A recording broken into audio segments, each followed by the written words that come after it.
Bismillahirrahmanirrahim. Assalamualaikum warahmatullahi wabarakatuh. Alhamdulillah. Alhamdulillahilladzi hadana lihada wa ma kunna linahtadiya laula an hadana Allah. Asyhadu an la ilaha illallah wahdahu la syarika lah wa asyhadu anna Muhammadan abduhu wa rasuluh. Amma ba'd. Ikhwani fid din rahimani wa rahimakumullah. Alhamdulillah, senantiasa kita memuji Allah Subhanahu wa taala, dan tak lupa kita banyak-banyak bersalawat atas Nabi kita Muhammad sallallahu alaihi wasallam. Kemudian pada kajian kali ini, pembahasan tentang manhaj salaf adalah beberapa kaidah yang mana kita bisa menerima hadis ahad sebagai berita yang harus diyakini dan diamalkan. Hadis ahad itu pembawa berita sekalipun itu satu orang.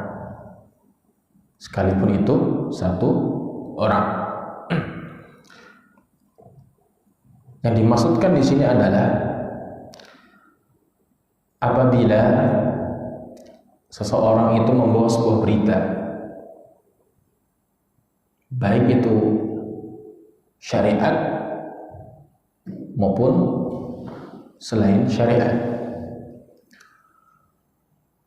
apakah ini bisa dipraktikkan dan memiliki faedah? Ini ilmu yang diyakini atau hanya prasangka karena yang membawa hanya satu orang saja? Apakah bisa dibenarkan ketika dia membawa sebuah syariat, terlebih lagi dalam permasalahan akidah? Apakah bisa dipercaya dan kita yakini bahwa dia jujur dalam membawa berita itu, ataukah dhanni? Dhanni itu ada kemungkinan ihtimal fihi kadhib was-sidq. Ada kemungkinan benar jujur dia membawanya atau dia dusta. Dalam permasalahan ini, mazhab Ahlus Sunnati wal Jamaah memiliki kaidah yang mengikat kapan pembawa berita satu orang itu bisa diterima, kapan tidak.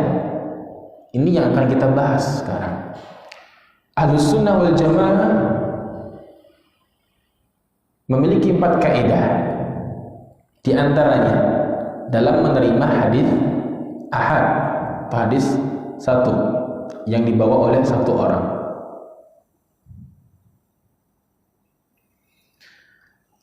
Kaidah yang pertama, anna khabarul wahid idza ihtaffat bihi al-qara'in afada al-ilm al-qati'.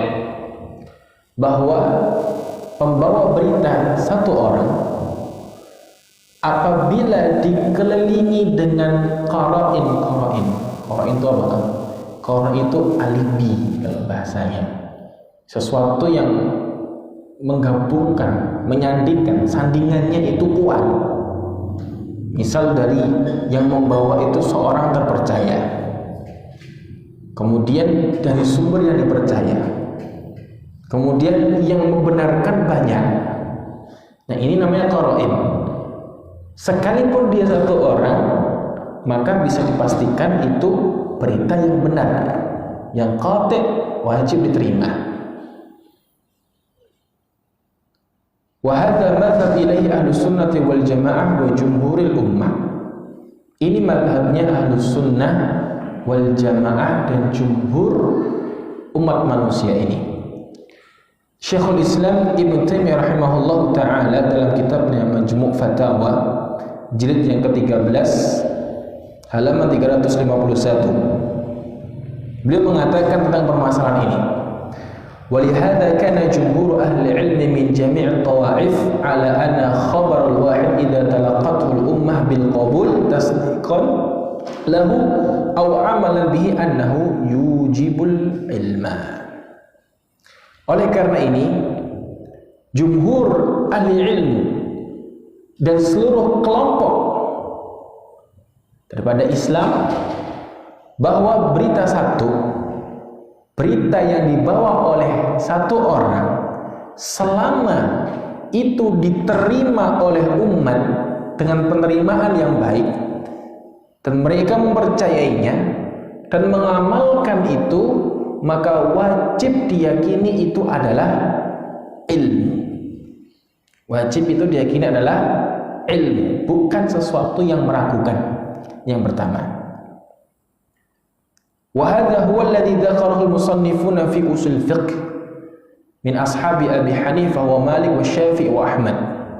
Dan ini yang disebutkan oleh para penulis kitab usul fiqh dari kalangan sahabatnya Abu Hanifah, dari kalangan Hanafiyah. Mereka memiliki kitab khusus dalam masalah bidang usul fiqh. Juga dari kalangan Syafi'iyah, juga kalangan Hanabilah, kecuali firqatun qalilatun minal mutaakhirin, beberapa kelompok kecil dari zaman-zaman terakhir, ittaba'u fi dzalika ta'ifah min ahli kalam wa ankaru dzalika, karena mereka mengikuti ahli kalam, filsafat. Mereka pun juga mengingkari itu. Walakinna katsiran min ahli kalam au aktsaruhum yuwafiquna al-fuqaha. Akan tetapi kebanyakan ahli kalam, sekalipun itu ahli kalam dari bangsanya Aristoteles, Plato dan yang lainnya, mereka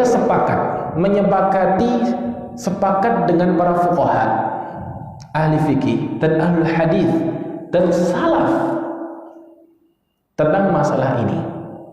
Apabila yang membawa satu dan berita itu diterima oleh umat, dibenarkan pula dan diamalkan dengannya, maka ini memberikan faedah ilmu.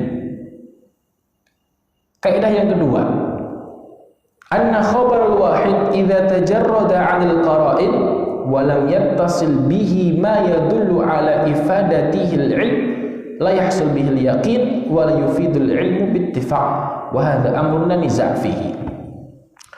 Apabila yang membawa khabarnya satu orang, akan tetapi terlepas dari beberapa qarinah yang mana tidak nyambung,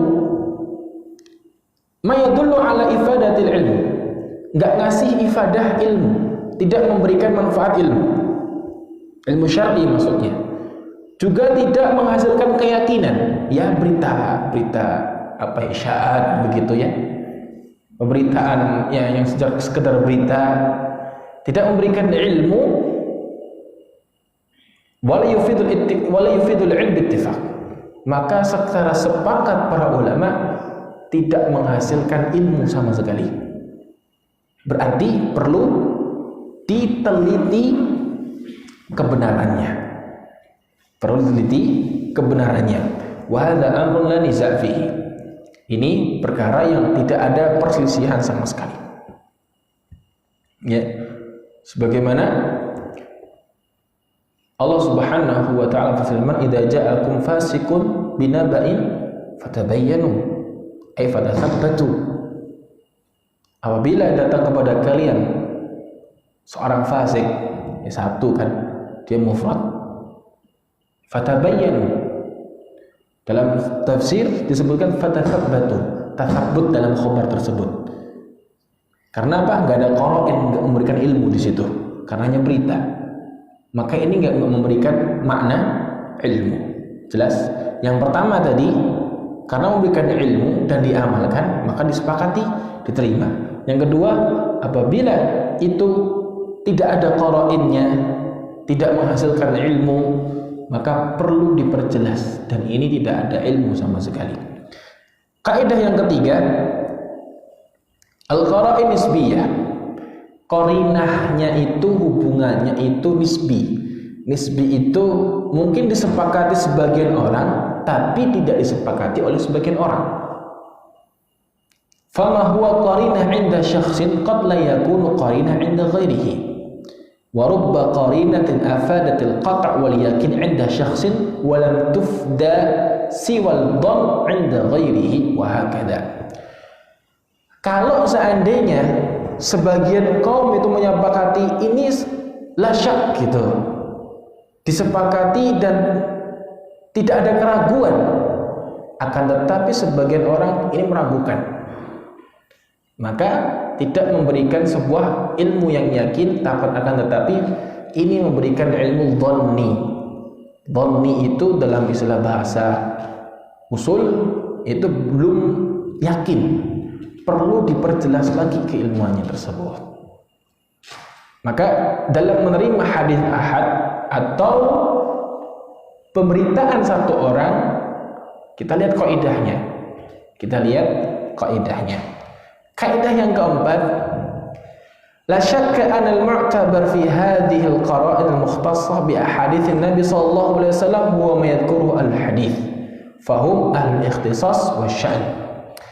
Tidak dipungkiri bahwa yang dianggap fi hadhihi al-qara'in, qarinah ini mereka ahli hadis, yang membawa hadis, yang meneliti hadis. Ya tentunya mereka memiliki kekhususan. Meneliti hadis itu tidak gampang, ya. Meneliti hadis tidak mudah. Ya, siapa rawinya, kemudian ini gurunya siapa, sifatnya bagaimana, thiqah atau enggak, kemudian baru nanti itu mutasil apa enggak, nyambungnya ke siapa, diteliti dengan dengan rinci, baru bisa menentukan ini hadis sahih, ini hadis dhaif. Kadang bahkan sebagian ulama mengatakan menghukumi hadis ini sahih, tapi sebagian ulama mendhaifkan. Itu suatu yang lumrah karena beda ijtihad. Ya. Zaman kita sudah enak, ya. Sudah datang, oh ini sahih, ini dhaif. Kadang sebagian kita yang afwan baru ngaji itu, ini hadisnya sahih enggak, dhaif enggak, dia tahu dari mana. Ya. Ini jangan mendhaifkan, mensahihkan itu bukan perkara yang ringan, perkara yang berat.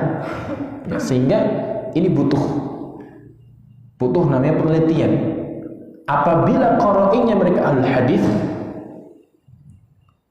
dan yang menghukumi dari kalangan ulama al-jarh wa ta'dil tentang masalah rawi ini sebagai thiqah, orang yang dipercaya, ya kita terima karena mereka ahlul al-hadis. Amma ahlul kalam, adapun ahli kalam dan pengikut-pengikut mereka,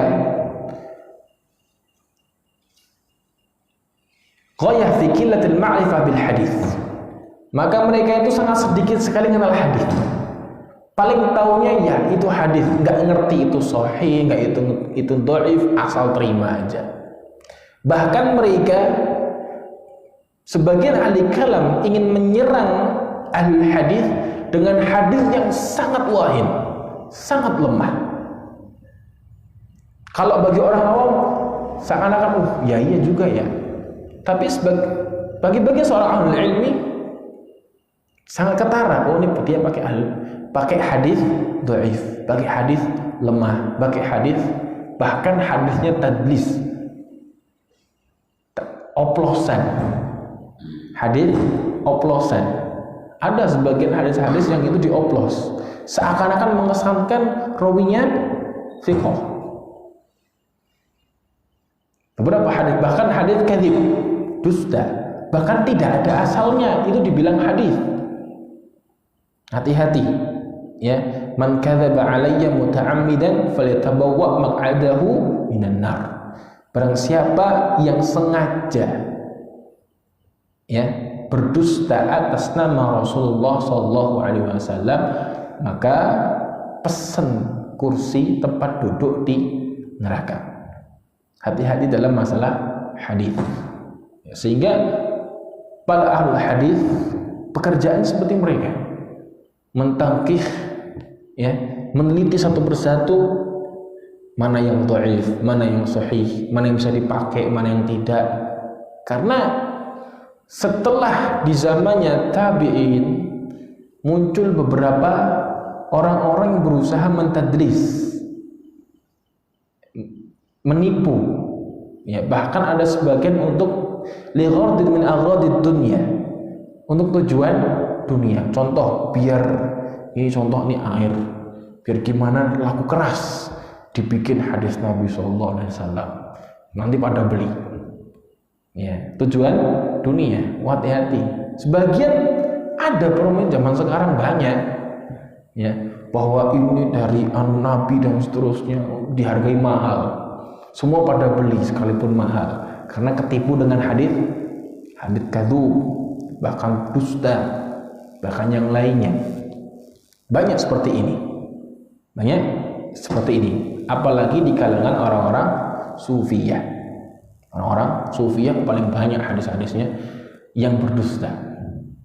Bahkan mereka mengunggulkan diri mereka dengan cerita-cerita yang itu nggak ada asalnya, supaya orang percaya sama dia, yakin sama dia. Seperti itu. Ikhwani fi din rahimani rahimakumullah. Fala yahsul lahum bisababi dzalika al-ilm bi hadits Nabi sallallahu alaihi wasallam fa inkaru ahli kalam li ma'alimahu wa qata' bihi al-hadits. Maka dengan sebab ini mereka tidak dianggap, walaupun ini hadisnya gini, enggak dianggap. Kenapa? Mereka bukan ahli hadis. Mereka ahli kalam, ya, wa qata'a bihi al-hadits, terputus dari al-hadits. Akbah min inkari ma huwa masyhur min madhhabil a'immah. Lebih jelek. Mereka sangat jelek di kalangan ahlu a'immah arba'ah. Ikhwani fi din rahimakumullah. Kemudian kita beranjak kepada mabhas yang ketiga, memahami nas dalil dari Al-Quran maupun As-Sunnah. Caranya bagaimana biar kita nggak salah?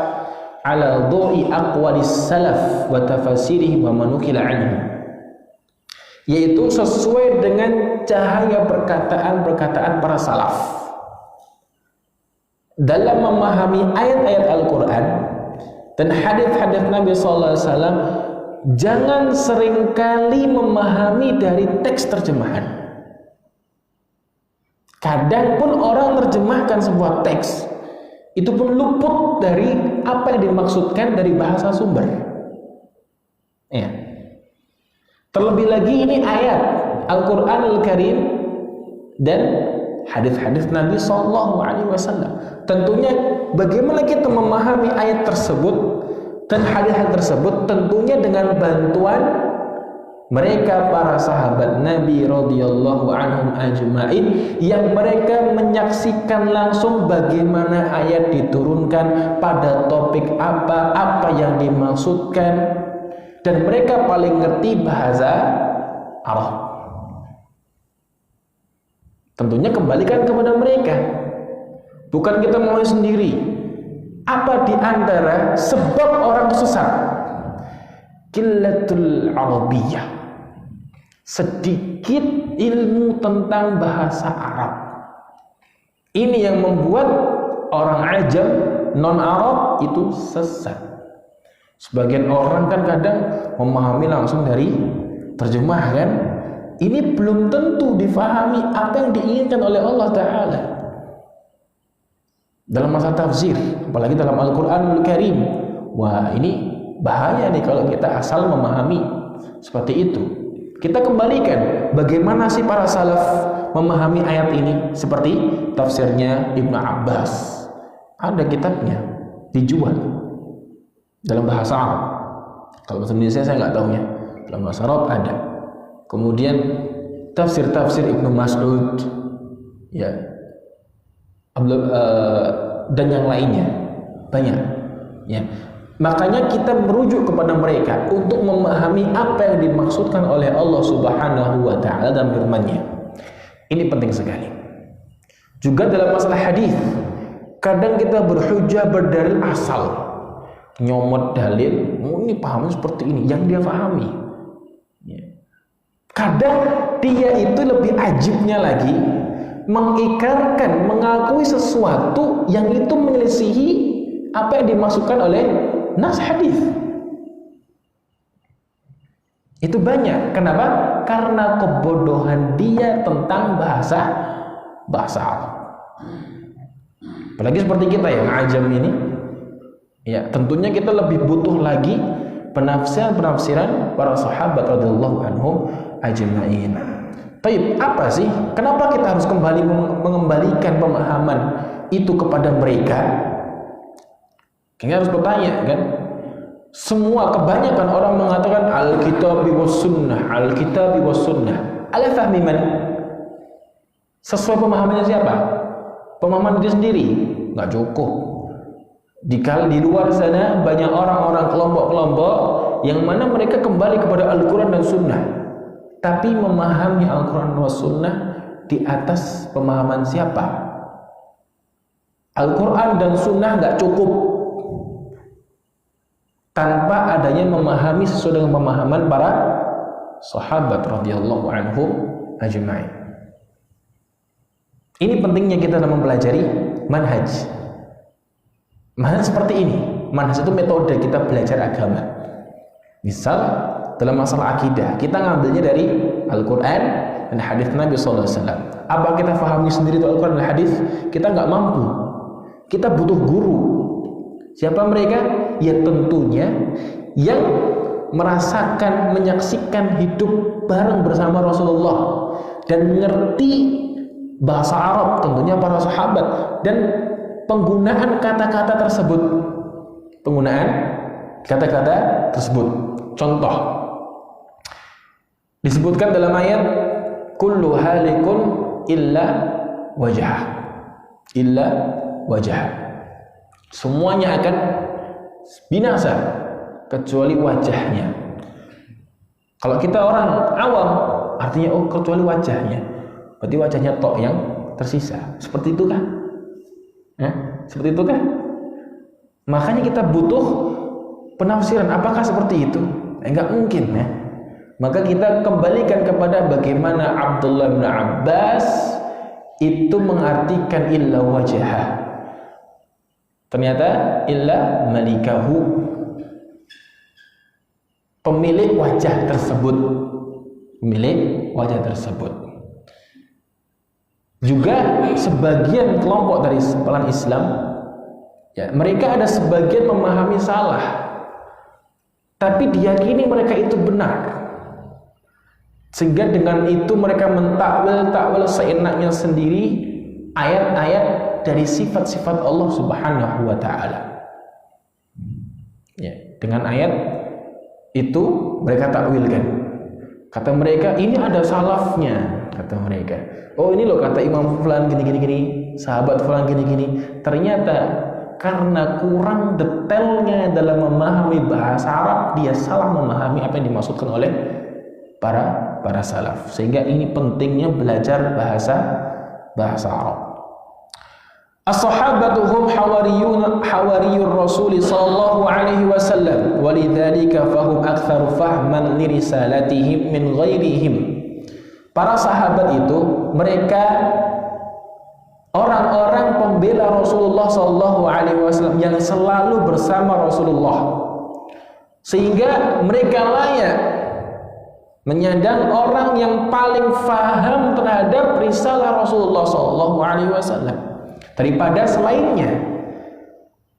Qala Rasulullah sallallahu alaihi wasallam, Rasulullah bersabda, "Ma min nabiyyin ba'athahu Allahu fi ummatin qabli illa kana lahu min ummatihi hawariyun wa ashabun ya'khuduna bi sunnatihi wa yaqtaduna bi amrihi."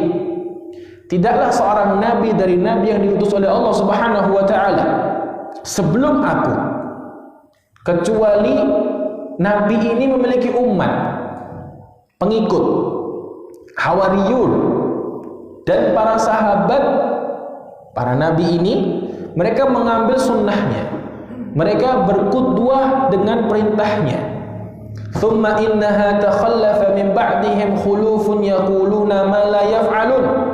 Kemudian setelah mereka, generasi setelah mereka, ini kan satu generasi. Generasi itu hadnya berapa tahun? 100 tahun. Hadnya, batasnya 100 tahun. Setelah generasi mereka, dari setiap nabi itu muncul golongan-golongan atau manusia-manusia yang mana mereka yaquluna ma la yaf'alun. Di antara mereka ada yang mengatakan apa yang mereka tidak berbuat. Wa yaf'aluna ma la yu'marun. Mereka melakukan sesuatu yang mana mereka tidak diperintahkan. Kenapa? Disebabkan karena tidak memahami perintah nabinya sallallahu alaihi ajma'in. Faman jahadahum biyadihi fahuwa mu'min. Barang siapa yang berjihad melawan mereka, maksudnya itu meluruskan mereka, maka dia seorang mukmin. Wa man jahadahum bilisani. Barang siapa yang berjihad dengan lisannya menjelaskan ini yang benar, bukan seperti itu, maka dia seorang mukmin. Wa man jahadahum biqalbi. Maka barang siapa yang berjihad dengan hatinya, maksudnya mengingkari mereka, fahuwa mu'min. Walaysa wara'a dzalika minal imani habbatu khardal. Dan tidaklah dari iman kecuali habbatu khardal. Habbatu khardal itu sebiji sawi ya. Ada iman. Ya sekalipun mengingkarinya dengan hati. Al-haditsu rawahu Muslim. Thumma inna sahabah kanu yas'aluna amma yushkil alaihim. Nah ini bedanya dengan kita. Kita ini kadang muskilah bagi kita untuk memahami, tapi kita nggak mau bertanya.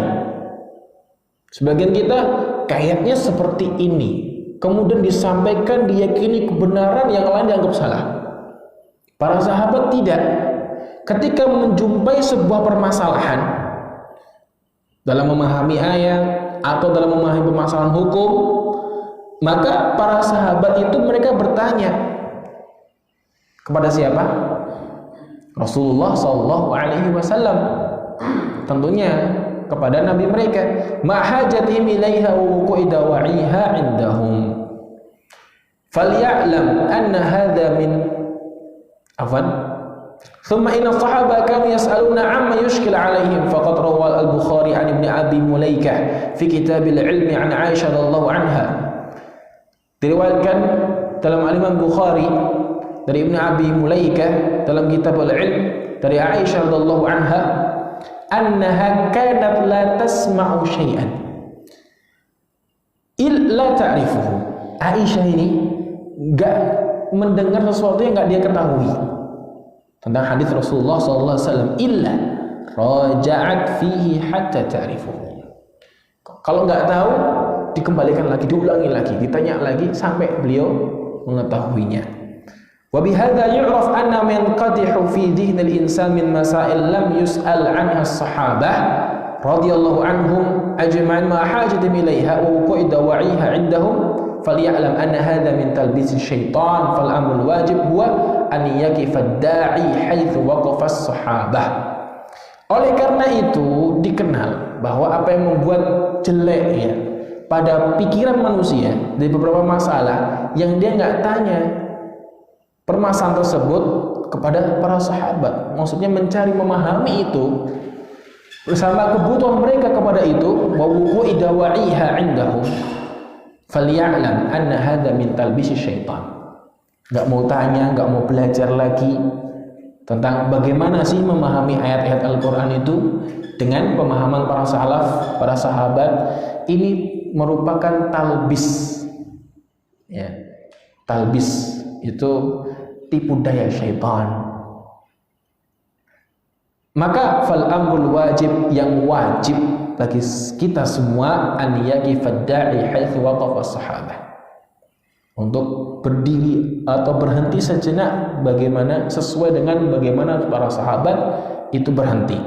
Waliya'lam anna Allah Ta'ala ma taraka syai'an mimma nahtaju ilaihi nisyan mansiya.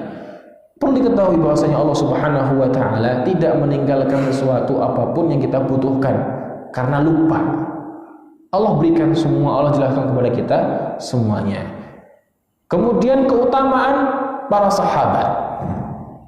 Keutamaan para sahabat dan keutamaan bersahabat dengan Nabi Muhammad SAW. Abdullah bin Mas'ud radhiyallahu taala anhu mengatakan, beliau seorang sahabatnya, Innallaha nadhara fi qulubil ibad. Allah itu melihat hati-hati hamba-hambanya. Fawajada qalba Muhammadin sallallahu alaihi wasallam khaira qulubil ibadi fastafahu li nafsihi. Maka Allah taala mendapati hatinya siapa? Nabi Muhammad sallallahu alaihi wasallam sebaik-baik, yang terbaik dari hati para hamba, maka Allah pilih sebagai seorang nabi. Fabta'athahu bi risalatihi, Allah utus dia dengan risalahnya. Tsumma nadhara fi qulubil ibad, kemudian Allah melihat lagi hati-hati para hamba setelah hati Nabi Muhammad sallallahu alaihi wasallam, fawajada quluba ashabihi khaira qulubil ibad. Maka Allah taala mendapati hatinya para sahabat Nabi itu sebaik-baik hati para hamba. Faja'alahum muzara ay rufaqa, maka Allah jadikan mereka para sahabat itu teman, pembela Rasulullah sallallahu alaihi wasallam, yuqatiluna ala dini, mereka berperang di atas agama tersebut. Maksudnya adalah kalau para sahabat itu sebaik-baik hatinya manusia setelah Rasulullah sallallahu alaihi wasallam, tentunya dalam memahami Al-Qur'anul Karim, dalam memahami hadis Nabi sallallahu alaihi wasallam pun hasilnya akan jadi baik. Beda dengan kita, mungkin kita kemasukan yang namanya syubhat, kemasukan yang namanya syahwat, kemasukan ada gharb min aghdid dunya, sehingga rusak pemahaman kita. Dalam memahami Al-Quran maupun hadis Nabi sallallahu alaihi wasallam. Maka pentingnya kita mengembalikan pemahaman terhadap Al-Quran dan hadis Nabi sallallahu alaihi wasallam kepada para sahabat. Yang kedua, keutamaan yang kedua, Qatadah itu Da'ama As-Sadusi rahimahullah ta'ala mengatakan, wa yaral ladina utul ilma alladhi unzila ilaika min rabbika huwal haq wa yahdi ila siratal aziz hamid. Dalam firman Allah Subhanahu wa taala, dan wa yaral ladina utul ilm, dan Allah melihat mereka orang-orang yang mencari ilmu, alladhi unzila ilaika, yang diturunkan kepadamu, min rabbika, dari Tuhanmu, huwal haq, itulah yang benar, wa yahdi ila siratal azizil hamid, yang memberikan petunjuk kepada jalan yang maha perkasa dan terpuji. Qala, kata beliau, kalau Qatadah, ashabu Muhammadin sallallahu alaihi wasallam, utul ilm, mereka itu siapa? Para sahabat Nabi. Para sahabat Nabi. Maka fahmun nususi ala fahmis sahabah, sehingga mau nggak mau ya kita kalau memahami Al-Quranul Karim, memahami hadis Nabi sallallahu alaihi wasallam, memahaminya dengan cara bagaimana para sahabat memahami Al-Quran dan hadis Nabi sallallahu alaihi wasallam. Di antara kenapa kita harus memahami sesuatu pemahaman mereka, yang pertama, petunjuk Al-Quranul Karim. Al-Quranul Karim yang merintahkannya.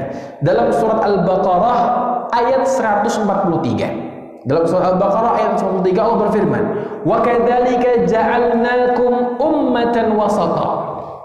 Dan demikian kami jadikan kalian ummah wasata, umat yang adil, yang tengah-tengah. Litakunu syuhada 'alan nas, supaya mereka menjadi saksi terhadap manusia, wa yakunar rasul 'alaikum syahida, dan supaya menjadi rasul utusan Allah itu atas kalian sebagai saksi juga. Wal wastu, siapa ini wasta? Ya, al-khiyar al-adil, yang terpilih, yang adil. Fasahabah khairul ummah, yang terbaik siapa lagi kalau nggak bukan sahabat? Ya para sahabat, mereka sebaik-baik umat dong, nggak ada yang lain. Wa a'daluha fi aqwalihim wa amalihim wa iradatihim, yang paling adil, yang paling lurus pada perkataan mereka, pada amal perbuatan mereka, pada keinginan mereka, pada niat mereka. Bihadza istahaqqu an yakunu syuhada lirrasul. Oleh karena itu mereka sangat layak untuk menjadi saksi-saksinya Rasulullah sallallahu alaihi wasallam atau para rasul secara umum, ala umamihim yaumul qiyamah, atas umat-umat mereka nanti di yaumul qiyamah. Disebutkan dalam kitab tafsir Ibnu Katsir. Yang kedua, petunjuk sunnah Nabi sallallahu alaihi wasallam. Rasulullah SAW bersabda, khairun nasi qarni thumma alladhina yalunahum thumma alladhina yalunahum. Sebaik-baik manusia adalah generasiku. Generasi Nabi di situ bukan Nabi saja, berarti ada Nabi, ada para sahabat. Beliau sudah mentazkiyah, merekomendasikan sebaik-baik generasi adalah generasinya di zaman Rasulullah hidup. Tsumma alladziina yalunahum. Kemudian generasi yang setelahnya, siapa mereka? Para tabi'in, generasi setelah para sahabat. Wal umum fil hadits yaqtadi umum al khairiyah fil i'tiqad wal fahm wal amal. Keumuman hadis ini, sebaik-baik generasi ini mencakup kebaikan apa? Dalam akidah. Berarti dalam masalah akidah juga kita bagaimana meniru generasi terbaik, itu para sahabat. Dalam masalah memahami nas, dalil, kita kembalikan kepada para sahabat. Dalam beramal pula kita juga meniru bagaimana sih para sahabat mengamalkan dalil tersebut. Ya, jadi tidak asal mengamalkan dalil, kita memahami bagaimana sih para sahabat memahami dalil tersebut. Nah, seperti itu. Yang ketiga, dalalatul ijma' wa qaul ulama. Petunjuk ijma' dan kalam para ulama. Al-ijma', ijma' itu kesepakatan ya. Ijma' itu kesepakatan para ulama. Haka Syekhul Islam Ibnu Taimiyah rahimahullah taala.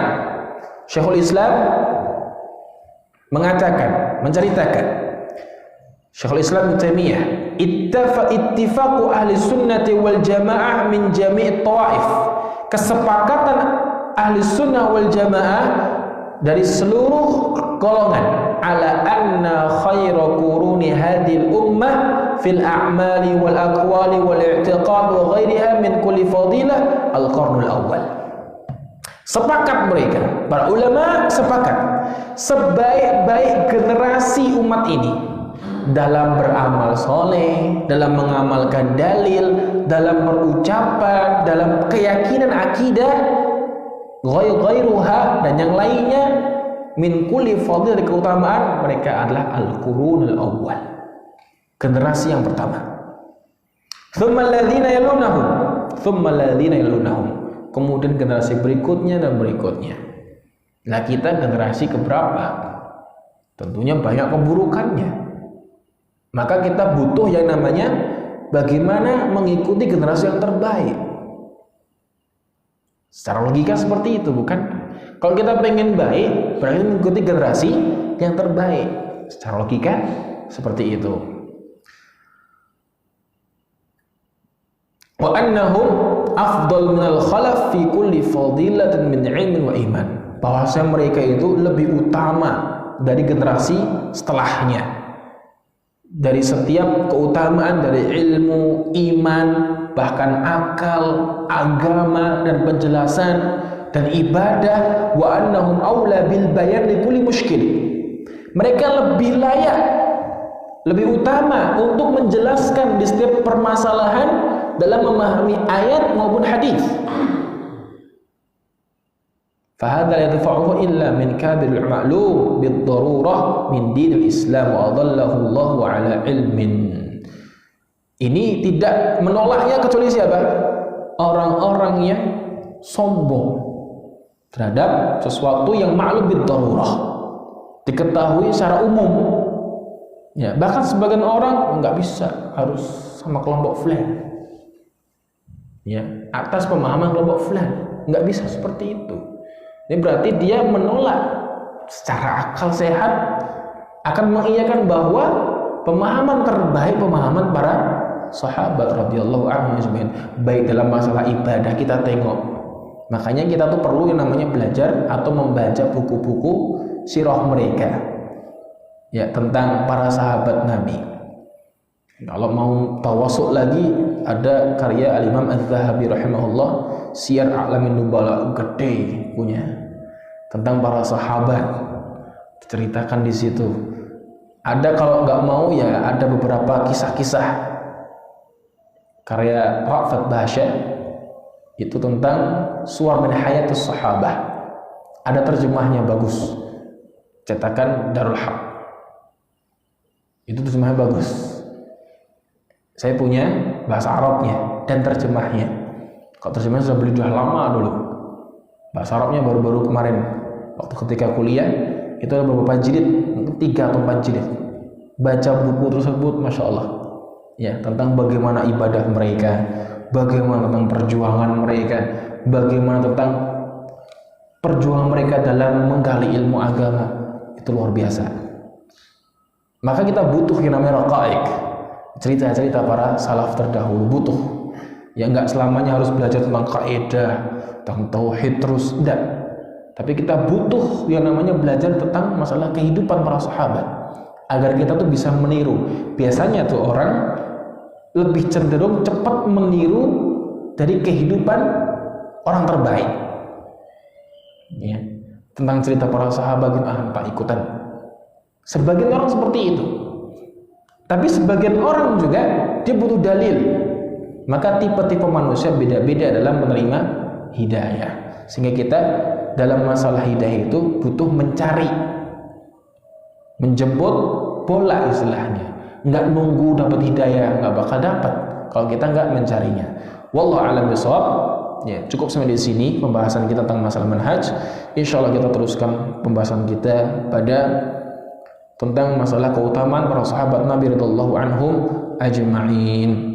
Kemudian kita azan dulu, setelah azan kita lanjutkan pembahasan tentang kitab fikih. Wallahu a'lam bishawab. Subhanallah.